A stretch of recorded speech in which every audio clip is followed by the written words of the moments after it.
Okay, Steve, well, you were at the Leafs development camp today, so a lot of prospects. The one I'm most interested, Mark Owuya, the goaltender. Yeah, Mark in the park. Did he do any cuts from his new album, or? No, tried to get him to freestyle a little bit, but not so much. No, it's not true. I didn't even talk to him. But he's an interesting goalie. Very, very mobile with his feet, and I would say a little too mobile. He leaves a lot open in the 5-hole. Sorry, my chair just took a dive there. Yeah, that was a little odd. It's okay. I thought you were just trying to get comfortable. Oh yeah, a little too mobile, but I think I'm also analyzing him a little too much from the drill and one period of play I saw. Anybody vomit today like Tyler Biggs did yesterday? No one yacked. Someone got hip checked and landed on their neck. I wasn't sure who that was, and there was a scrap too. Really? Brad Ross and Tom Nilsson. Was that the truculence drill? That was the truculence drill. No, Nilsson was actually one of the most hated players on the ice. He just kept going after guys, Really? Went a little low a couple times, and Ross took it to him, but it was a good tilt. Well, that's all right. Any of the prospects impress you? You mentioned Owuya and what he kind of brought today, but anybody really stand out for you? I liked Josh Nichols' playmaking in the offensive zone.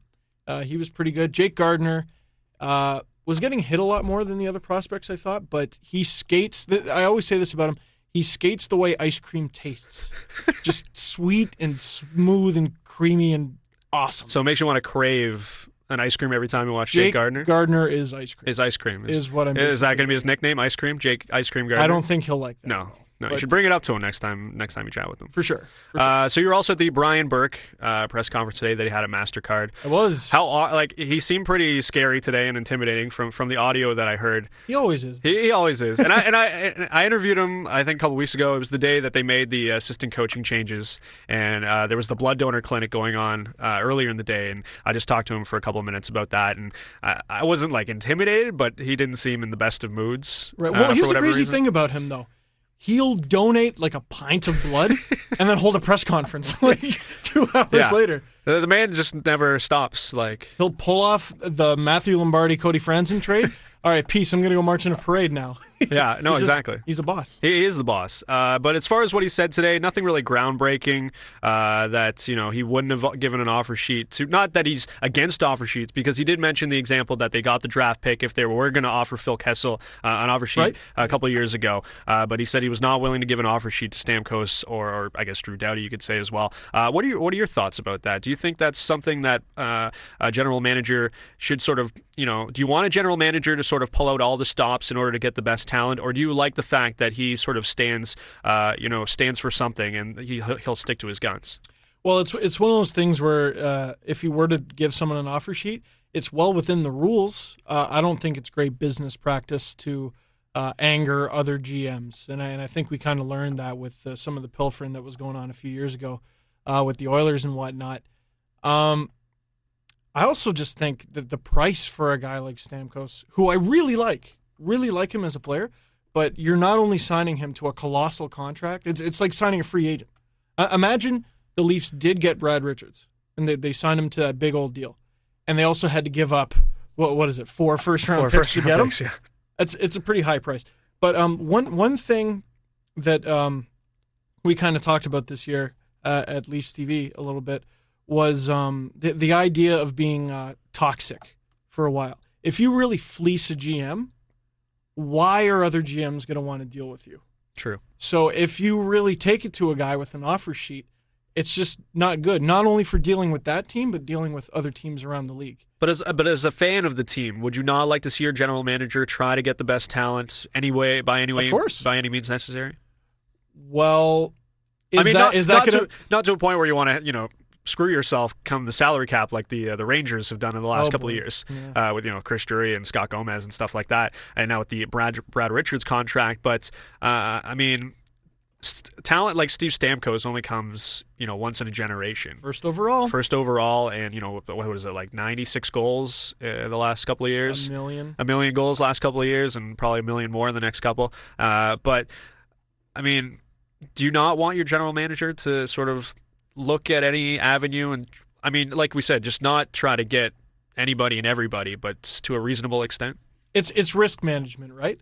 And I guess their assessment of the risk of signing players to offer sheets is that it's not worth it in the long run. Would the Leafs be better with Steven Stamkos? Of course they'd be. I think any team would be. But in the long run, it's a really high price, and you're going to anger probably more people than you'd like. Now, what are your thoughts about the Brad Richards situation? I mean, by all accounts, it didn't really seem like he was going to come to Toronto, one, because Brian Burke's not willing to give those contracts, those 9-year contracts right. that he circumvents the salary cap. And I'm sure a lot of Leafs fans wanted Brad Richards, but where do you stand on that? Well, Brian Burke's not a great unrestricted free agent general manager, and I like that about him, because unrestricted free agents tend to get kooky amounts of money. Yeah. And like you said, he wasn't willing to offer that to Richards, and I never saw him coming to the Leafs, to be honest. And I think he's a very good player. I'm not certain he's as good as he's getting paid. I don't know. Best of luck in New York. They haven't had great luck with their other big old contracts, Wade Redden, Scott Gomez, Chris Drury. So we'll see. I don't know. When's Marian Gabourik's next injury? We'll see. He's probably injured right now. He probably just woke up out of bed this morning, grabbed his back, and Yeah, listening to the show, slipped on a banana peel. Yeah, his ears are hurting. He's going to be out for a couple of days. He's got that kind of luck. He's rooming with Sammy Salo. Yeah. At least it's just a 1-year contract for Sammy, so that's not too bad. Is that what he got? I think it's 1 year, $2 million. Yeah, he's a good player. I tease. Yeah. No. As far as the moves that the Leafs have made yesterday, re-signing Tyler Bozak, Clark MacArthur.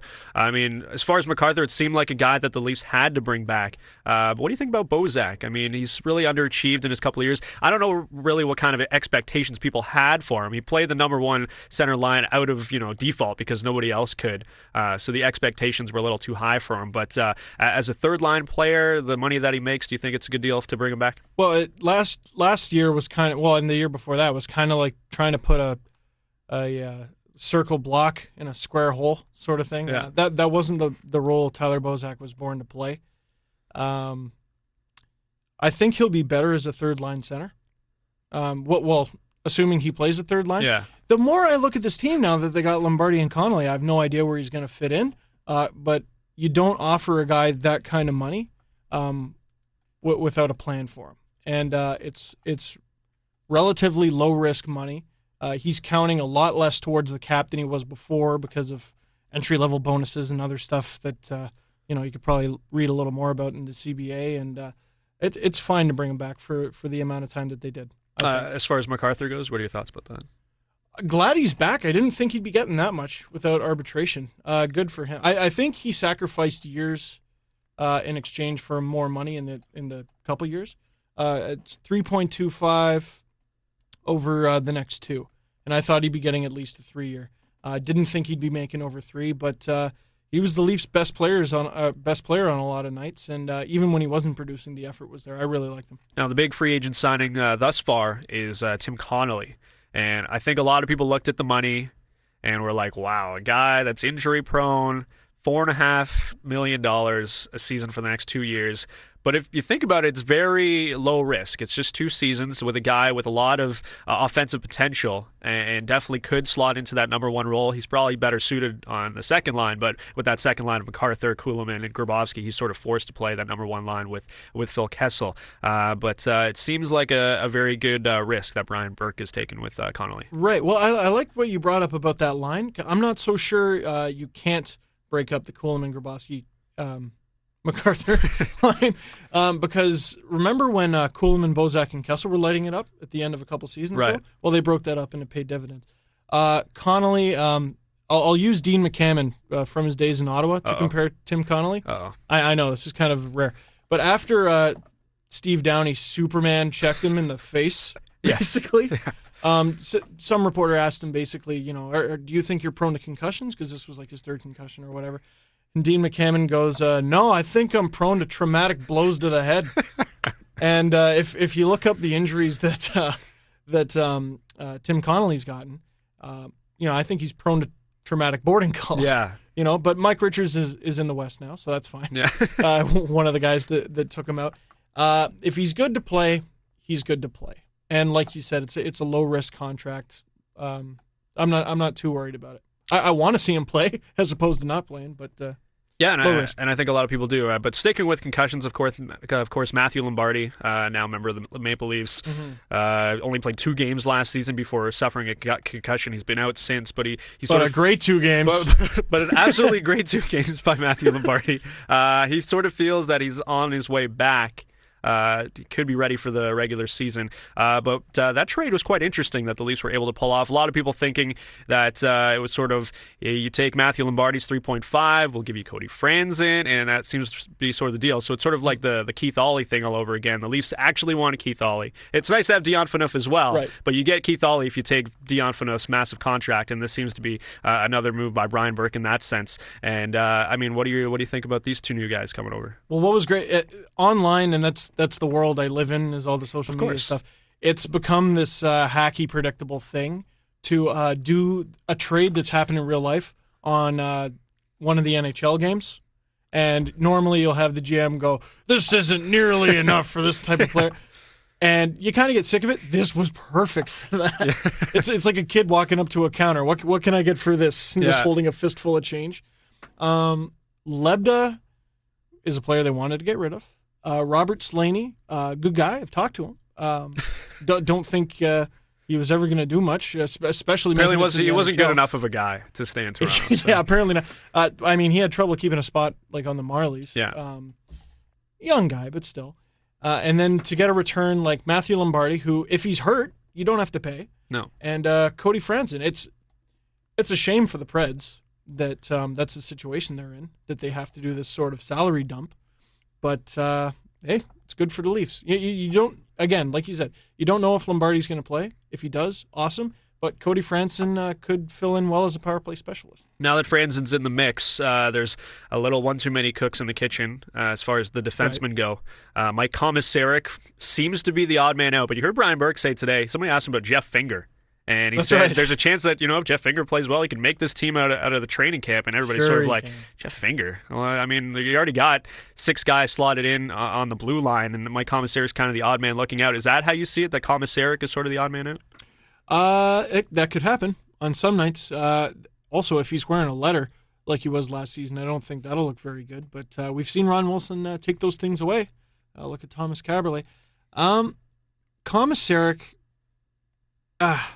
Leaf fans are going to like hearing this. He deserves a shot. Give him a chance.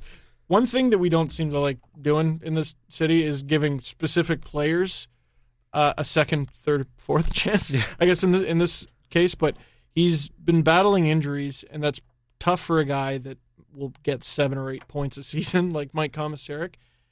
You never know. He could surprise people this year. But like you said, crazy contract.